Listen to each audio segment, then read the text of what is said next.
سڵاوتان لێبێ و ئەم کاتتان باش لە کەناڵی ئاسوێ زانکۆوە بەردەوامین لەگەڵتانە بۆ باسکردنی کەمترین کۆنمرە وەرگیراوەکان لە زانکۆ و پەیمانگاکانی هەرێمی کوردستان.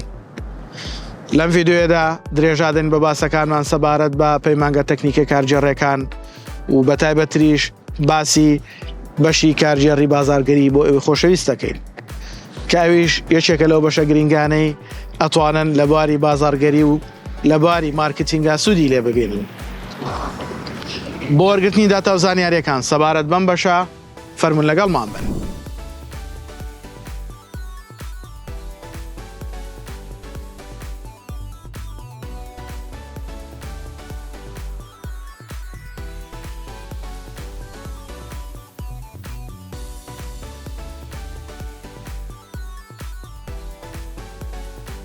بەشی کارژێڕی بازارگەری کە کەمترین کۆنمرەکانمان ئێستا بینی بەشێکە یەکەمەکان ئەتوانن بگەڕێنەوە بۆ بەشی بازارگەری نێودەوڵەتی و زمان.